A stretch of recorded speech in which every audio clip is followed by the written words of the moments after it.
Hey everyone, welcome back. Today we're going to be doing an eye fillet.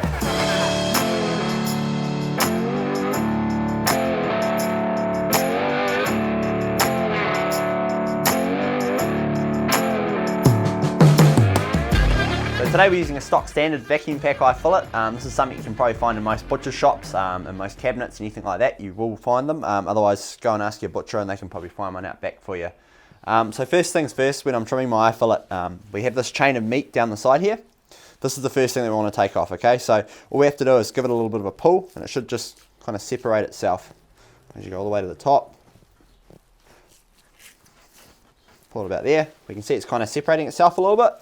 Now all we're going to do is just gently go down the side of it. We don't want to cut into our meat too much. It's expensive cut of meat, so we don't want to waste a lot of it. Cool. So we've removed our chain. Now I usually like to use this little piece down here. It's quite a tender piece, the top of it. So I usually like to use this piece for kebabs or stir fry or anything like that. Something fast fry. So you can take that piece out just there. The rest is mostly just trim, mince trim. If you want, you can take the fat out, anything like that. We won't get too into that. But yeah, that's your little piece there. If you want to dice it up, you can make kebabs out of it. Anything like that. It's great. Cool. Now we're going to take the silver skin off. The silver skin is probably the main thing that we need to take off. If you don't, it just becomes a little bit too chewy and it's not going to taste too good. So all I do is I make a little prick down the end of the silver skin and I point my knife up. So I put my knife all the way through and all I'm going to do is gently, not pushing too hard, I just want to gently run it up with the blade pointed up. If you point the blade down, it's going to cut into the meat, so we need to point the blade up. So I'm just going to come along there and we should get a nice clean silver skin there. Then all I'm going to do is do the opposite and pull it towards myself. Okay, you might get a little bit of meat, that's fine, you can take that off. We can use that again for mince trim. So all I'm going to do is go the whole way around now. I'm going to do the exact same thing until we've cleared all of our silver skin off. The same again, put the blade up, mince trim.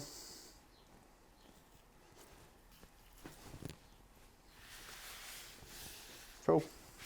The less meat on that silver skin, the better. Take your time doing it too. Don't want to slash into the meat. Nice little bit out. And just prick that out. Cool. So that's most of our silver skin off. Any other little bits you can kind of just make away there.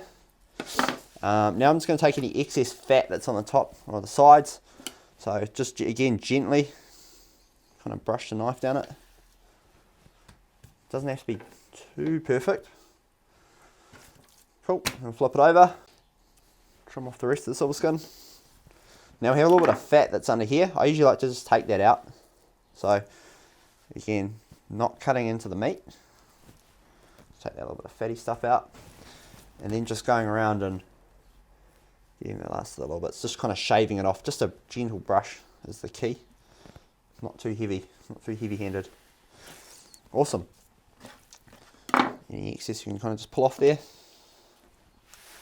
So when you're cutting your eye fillet, I want to make sure that you're coming through on one nice flow. This goes with any steak too. So whenever you're cutting a steak, you want a nice consistent cut. You don't want to be sawing away. You want to just one nice cut.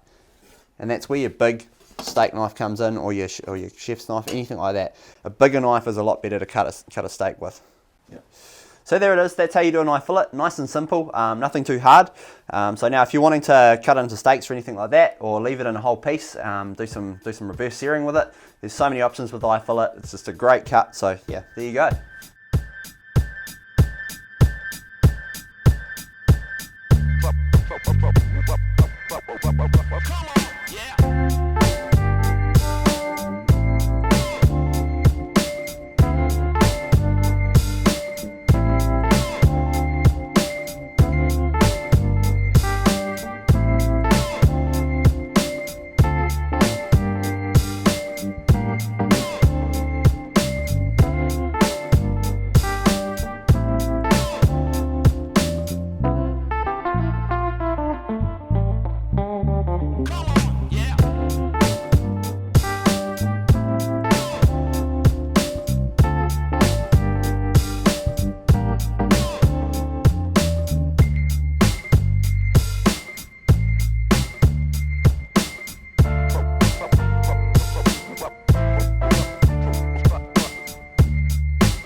What?